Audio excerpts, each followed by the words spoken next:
Tony Robbins.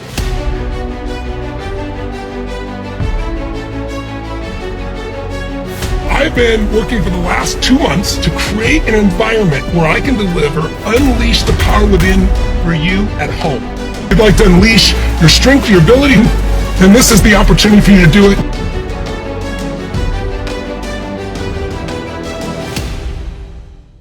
Hey everybody, it's Tony Robbins. I've always been fascinated by that force that shapes human beings. Who am I and what am I here to give? Listen, it's a challenging time. Everybody knows that. That's the nicest word we can find for it. It's a little insane out there, right? But the real test of a human being is not how you do when things are going well. The real test of a human being is how do you do when things are unbelievably difficult. That's what shapes your destiny.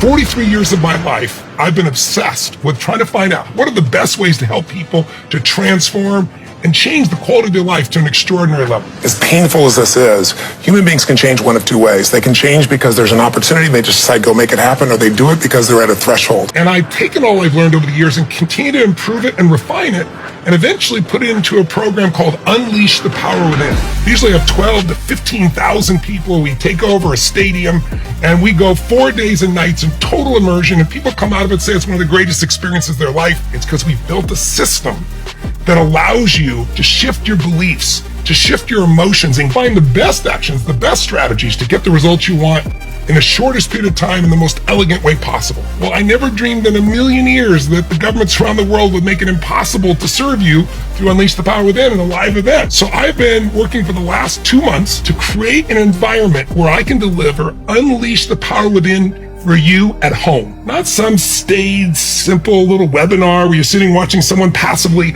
but an interactive process where I can see you, you can see me, we can actually talk in real time with each other, we can have those personal interactions, I can bring you with people from all over the world and team you up as we make insights and distinctions and strategies. If you want to say, I'm not willing to settle for where things are, I want to go build again, then this is the opportunity for you to do it in a few days of total immersion.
this room have ever gone to an environment, whether it be in the university or a seminar or something, where you were really committed and you had somebody who was teaching you something where you learned something that you thought was valuable? Like, this is good shit. This will help my business. This will help my life.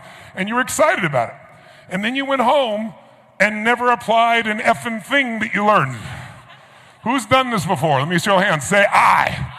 Why would smart people spend their time, their energy, their money, and then not get any action, any result? And the reason is not because we're not smart. It's because most of you in this room, including myself, went to a 20th century school. And a 20th century school conditioned you on how to learn in a passive way. What did you learn all the way back when you're 4 or 5 years old going to your kindergarten or first grade? The bell rang. When the bell rang, what are you supposed to do? Tell me. You're supposed to immediately go where? In school. The bell rings. What are you supposed to do? Report to your position, right? Your desk. And what you're supposed to do is go to your desk and you're supposed to start doing things on your own, initiate conversations. Is that what they wanted you to do in school? Yes or no? No. They told you to sit down and what? Shut up and wait till we tell you what to do. Which, by the way, was perfect for a 20th century job. They were preparing you at 5 years old so you'd be on an assembly line. The bell rings, you get in your position, you don't talk, you only do what they tell you to do. Who's with me on this? Say I. But it permanently, for most of you, taught you that learning is passive.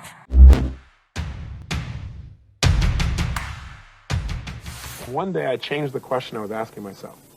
And instead of saying, why do I have to do this, or how come this has happened to me, I asked the question of, what would happen if? What would happen if I turned my whole life around? What would happen if, all of a sudden, I went and learned some things that could change it all? And what I began to do literally is open up a new possibility. I think most people's lives, they fail primarily because they don't open up the possibility, so they never take the actions that could change their life. And because I asked, how can I turn my life around? Now, what can I do to make things work? I started getting new answers. You know, they say, ask and you shall receive. Ask and you shall receive. And the key is, if you ask, why is my life so horrible, you'll get lots of information about why it's horrible. If you say, why can't I ever succeed, your brain will tell you all the reasons why you can't. If you say, how come I always succeed? How can I turn this around? How can I make my life greater? How can I contribute? You'll get those answers too. If you want to change your life, change the quality of questions you ask yourself each day.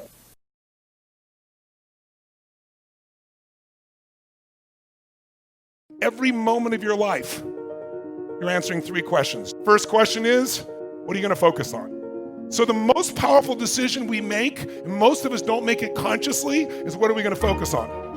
We don't focus on everything. We focus on a small number of things, and that's what we experience in life.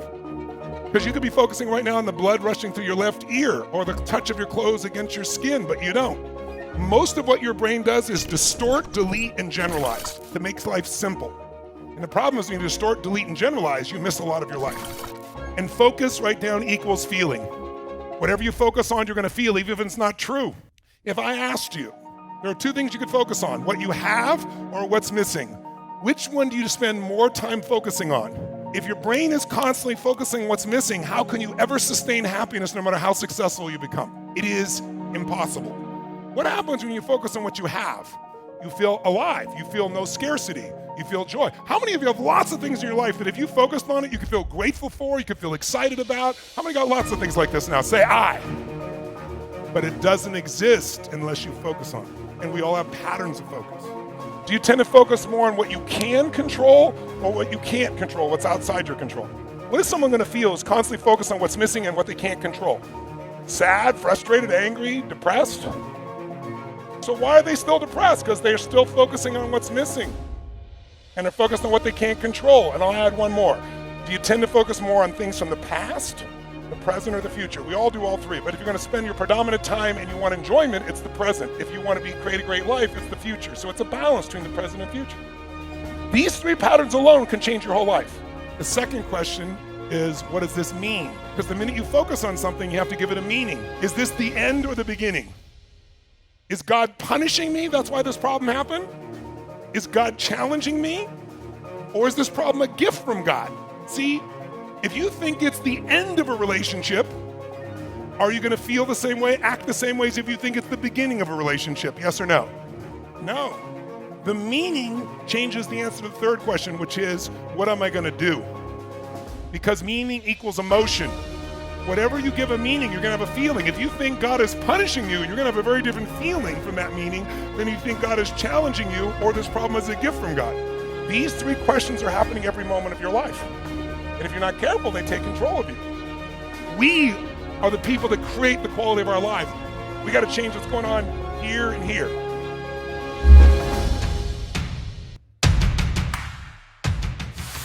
The first decision is the decision of what are you going to focus on. Whatever you focus on, you will feel even if it's not true. Once you focus, that's going to lead to a meaning. Good or bad, but it's going to be a meaning. And meanings are where the emotion of our life comes from. And emotion is the quality of our life. Does that make sense? If you got $1 billion, but every day you're angry and frustrated, then your life is angry and frustrated. Doesn't matter that you got $1 billion. The quality of your life is where you live emotionally. How many agree with me on that? Say I. Once you know what to focus on, once you decide what it means, the third decision is what am I going to do? And if you're in an angry state, you're going to do something very different than if you're in a playful state. If you're worried, you're going to do something different than if you're grateful. But what you're feeling is controlled by these three decisions. What you focus on, what it means, and what you do. So what I want to make sure you leave here with is not only more success, but more fulfillment, more enjoyment. And the first step is notice your pattern. Because if you don't know your pattern, it controls you.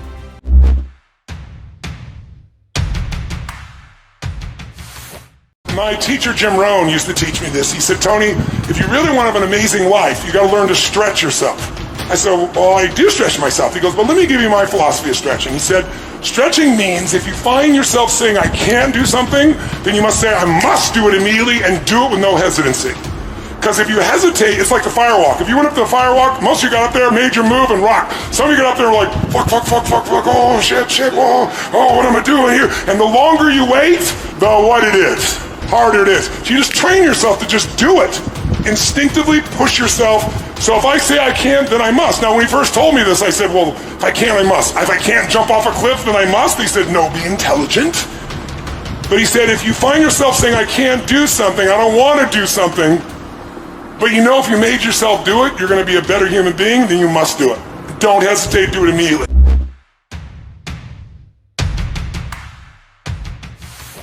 Martin Luther King used to say, a man who's not, or woman, who's not found something they're willing to die for is not fit to live. I think he was right. You don't have to die, but you have to love something more than yourself. That's when we expand spiritually. That's when we remember what we're made for. And that's when joy comes to stay with you instead of just visit. If you help one child, your own, one man or woman, the one you love, one family member, to remember who they are. That's a meaningful life that most people do not have because they're so focused on what they're not getting. Freedom awaits us. It's a moment away. The moment you forget about yourself, find something you love more than you, and serve it.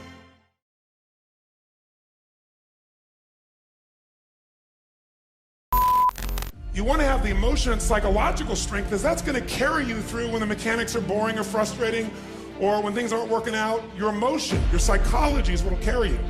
It'll get you to keep doing it.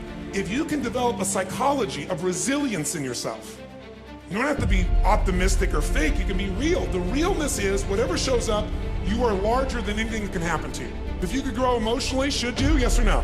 Yes. If you could give more, should you? Yes or no? Yes. If you grow intellectually, should you? Yes. If you could give more love, should you? If you could grow more financially, should you? Yes, because growth is life. But having to grow in order to feel significant enough means you will always be poor.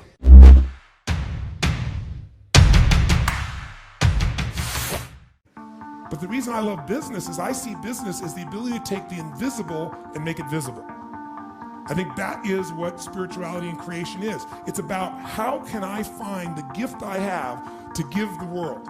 And how can I give it in a way that truly adds value? Not I think adds value, but the people receiving it, they vote with their feet and say, this truly makes a difference in my life. Life's not about me, it's about we. If we feel like we're contributing to someone else, then we don't just get something, we become something.